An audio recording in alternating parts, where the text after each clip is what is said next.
Now here's what most learners assume. If I want to speak Italian properly, I need to learn from a native teacher. End of story. And sure, it sounds logical at first, but there's a big difference between speaking a language and teaching it. You know what I'm going through. A native speaker knows this innately. They don't understand the struggles that someone who isn't native would have, and you do. And you know how to teach to those weaknesses or to those challenges. Here's what most people don't realize. Learning from a non-native teacher like me can actually give you an unexpected advantage. And in this video, I'm going to show you exactly why. And don't worry about taking notes. I've done all that hard work for you. To help you to practice everything you're about to learn here today, make sure you download your free PDF cheat sheet with all the vocabulary and examples from this lesson. Just click on the link in the description box below this video. Pronti? Are you ready? Iniziamo. Let's get started.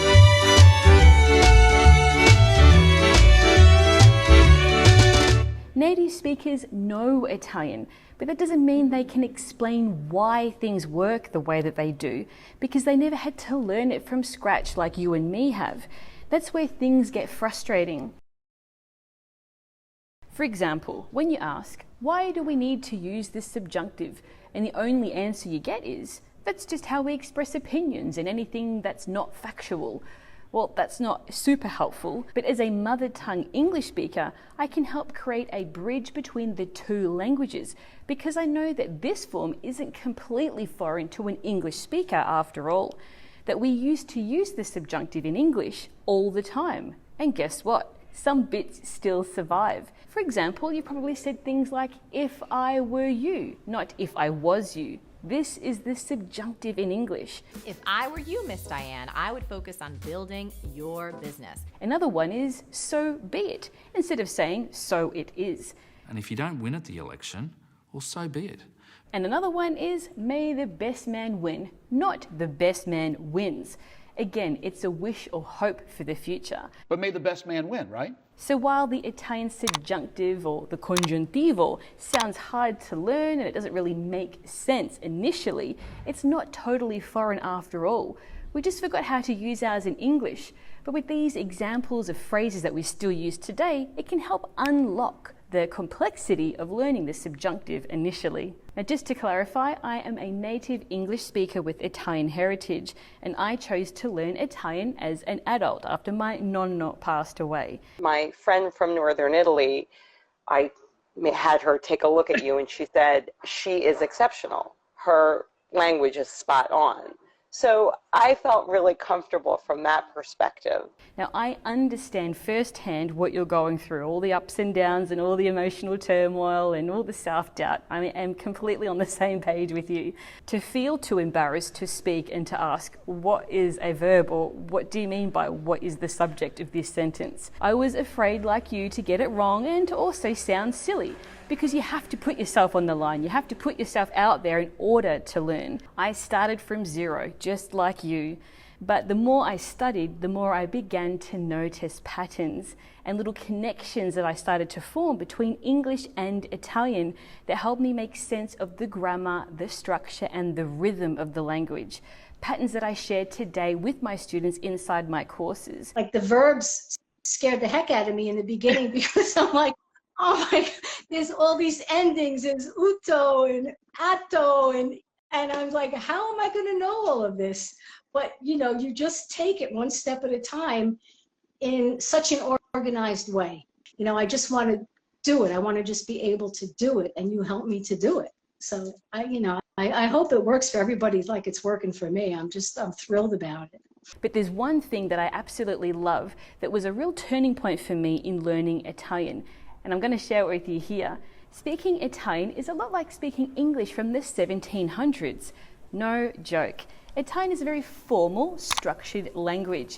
It hasn't evolved in the same way that English has. So when you literally translate certain phrases, they sound kind of odd, almost old-fashioned, but this works to your advantage. Here's an example. In Italian, it's perfectly correct to say sono venuta, I came. But literally you're saying, I am come, which sounds very weird in modern English. except that's exactly how people spoke in 18th century English or England. Now take this line from Pride and Prejudice by the one and only Jane Austen. There's a line that is, "I'm glad you are come back, Lizzie." I'm glad you'll come back, Lizzie. I'm glad you'll come back, Jane. Now that's not a mistake. That's just exactly how English used to work and how Italian still works today. So speaking Italian is like being a character in a Jane Austen novel. This is how we used to speak in English, but Italian maintains this structure. So instead of thinking that Italian is confusing or totally foreign, I started to notice and realize that it's just English with a powdered wig and a corset. Now, these kinds of comparisons and the ability to bridge the gap between the two languages is what makes learning from a non-native teacher so powerful. Now, this isn't about who's better or worse, it's about what each type of teacher can bring to the table. And non-native teachers have some unique strengths that are especially helpful for beginners and intermediate learners. So let's break these down with some real examples. Are you enjoying this lesson? Don't let the learning stop here. Make sure you download your free PDF cheat sheet, which you can find a link to in the description box below this video. The first one is non-native teachers understand the learning process. Non-native teachers had to learn the language from scratch, making all the mistakes along the way, just like you. They know what it's like to stare at a phrase or a sentence and think, why does it work like that? For example, mi piace il gelato. Literally, to me, ice cream is pleasing. For native speakers, that just sounds right, but a non-native teacher understands it needs to be decoded and deconstructed for an English-speaking brain because the subject and object have been flipped compared to English, and it sounds really strange. We, or I, know to break it down so it finally clicks. So again, we can turn to Jane Austen for help. I told you this trick is really powerful. In Pride and Prejudice, Mr. Bingley says, "It shows an affection for her sister that is very pleasing." Shows an affection for her sister that is very pleasing. Now, he doesn't say that he likes the fact that Elizabeth cares for her sister, but that it is pleasing to him. As a non-native teacher, I know the mistakes that you're likely to make because I made them too. Let's look at this classic example. Many students will say, "Sono caldo," when they want to say I'm hot. But in actual fact, the correct way to say I'm hot is "ho caldo," I have heat. An English speaker thinks I am hot, so sono caldo must be correct, right? But a non-native teacher can explain that in Italian, sensations like heat, hunger, or thirst are things that you have, not are. And then we can start to spot patterns like ho fame, ho sete, ho sonno, ho paura. And of course, the most important one of all is ho 40 anni. I have 40 years old, meaning I am 40 years old.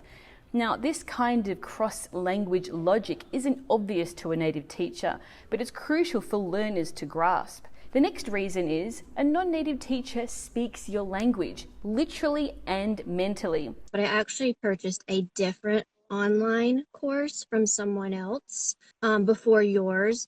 It was a native Italian speaker who ran the course, and I think it was hard for me to even concentrate on understanding this person's English interpretations and explanations.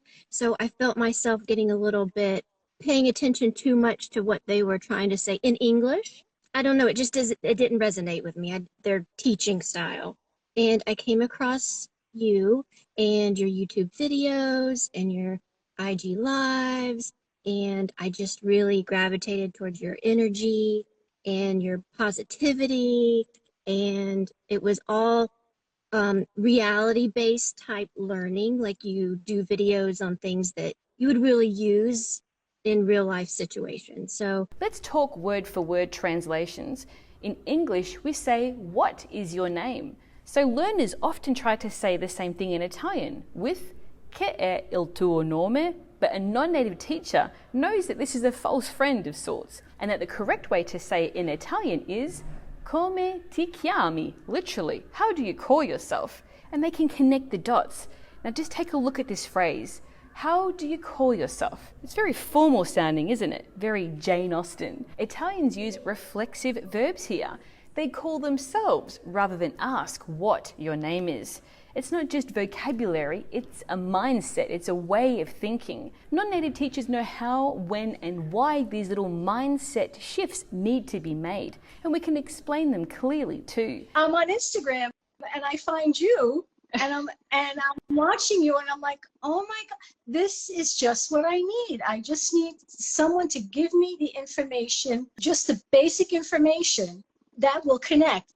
And you made that connection for me. And like I told you, I was hooked when I got the 30-day verb challenge. It's like, I get it. Like, I understand where she's going. And it's not all the fluff. It's just exactly what you need to grasp the information. Are you enjoying this lesson? Don't let the learning stop here. Make sure you download your free PDF cheat sheet, which you can find a link to in the description box below this video. Another reason is that we understand the emotional journey of learning Italian.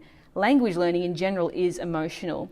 It brings up all sorts of things: insecurities, anxiety, perfectionism, fear of sounding silly. Oh, what about my pronunciation? As a non-native teacher, I know exactly what this feels like. And I can teach and empathize and encourage you that it's all part of the process and it's totally okay, and most of it is in your head. No one is judging you as much as you're judging yourself. And I remind you that making mistakes isn't a failure, it's how you learn. Sbagliando si impara, as the Italians say. By making mistakes, you learn. Perfection isn't the goal, communication is. So just hit that ball over the net and then wait for the return ball. And then you can keep the conversation going. You've got this. It just takes time. But I want to hear from you. Share with me in the comments, what do you struggle with the most when it comes to learning Italian? So why am I telling you all of this anyway? Well, because I've lived it. Because I've lived every one of these struggles. As a native English speaker with Italian heritage who learned Italian as an adult, I know that I'm not the only one. And this is why I do what I do, because I don't feel like that we're being represented fairly. I know the struggles, the self-doubt, and that feeling like I'll never be fluent. But I did it, and that I've helped over 3,000 students around the world, and it's a real honor to be able to say that and to do that, all thanks to the knowledge and experience that I've had over the past 40 years of my life, but the past 20 years of learning and speaking and improving my Italian. And through all of it, I've developed my own method, one that blends structure and clarity with cultural insight and a bit of fun along the way too. But I don't just teach Italian in a traditional way. I use what I call the 80-20 method, and it's the reason why my students make progress so quickly. I just really think that you, especially coming from somebody who paid money into a different online course that I wasn't so happy with, this is truly the best investment I've made. I think if anybody's on the fence, give it a go and you'll find that it's so much easier and less daunting than you could imagine. So what do I mean when I talk about the 80-20 method? Well, the 80-20 rule, also known as the Pareto principle, is quite simple. 80% of your results comes from 20% of your efforts. And when applied to language learning, it's a total game changer. Instead of trying to learn everything, I focus on the top 20% of Italian grammar and vocabulary and expressions that you actually use 80% of the time in real life conversations. It makes things fast, simple, and much more effective to learn this way. And that's the foundation of all my Intrepid Italian courses, from A1 to B2 and all my 30-day challenges. You just helped me so much with that. And truly, I'm addicted now. I'm truly addicted now to learning Italian. Like really, you know, I got the verb challenge from you. I got the A1, I got the A2, I got the B1. I was loving the idioms, and it's just, you make it fun and you make us understand, which is in the simplest of ways. And so to me, that's so helpful to me. I'm so grateful. Now, these aren't just random courses. It's a complete step-by-step pathway that I created specifically for English speakers who want to reach a conversational level of fluency in Italian without confusion and overwhelm that comes with it. Every lesson combines authentic Italian with crystal clear structure and explanations. You get clear native pronunciation, you get real-life cultural insights and grammar that's broken down in a way that just clicks. if you're serious about learning, the apps are really not the way to go. And with your courses, you really teach and you really go back to the basics about prepositions and adverbs, and you just like give that gentle, like, this is the case when you would do these, and you would kind of explain, because for a lot of us, it's been a long time. I mean, we know what they are, but also it's been a long time since we've been in school. So it's just nice to kind of like put the English portion with the Italian and explain why and how, and to give the examples. So because with the apps, it's a guessing game, really. Now, you're not just memorizing Italian either, you're understanding how it works. And you're using it from day one, lesson one. So if you've ever thought, I'll never get this, or I'm too old, or grammar just isn't for me, or I wish someone could just explain it in a way that makes sense, I am your person. You're in the right place. I speak your language, I've walked your path, and I've helped thousands of students improve, push past plateaus, gain confidence, and finally speak Italian the way that they've always dreamed of, whatever that means for you. So with Intrepid Italian and my unique 80-20 method, we focus on progress, not perfection. Only real Italian, no textbook fluff. So if you finally want to start speaking Italian and learn with me, you'll find all the details to Intrepid Italian linked in the details below this video. Thank you so much, Michelle. You just like opened up a whole new world, really, with the language. But it's your passion, and it really comes through. And I think you found your calling in teaching, and because you have passion about the language as well. So it makes me want to learn and do good for you. I'm so glad I found you.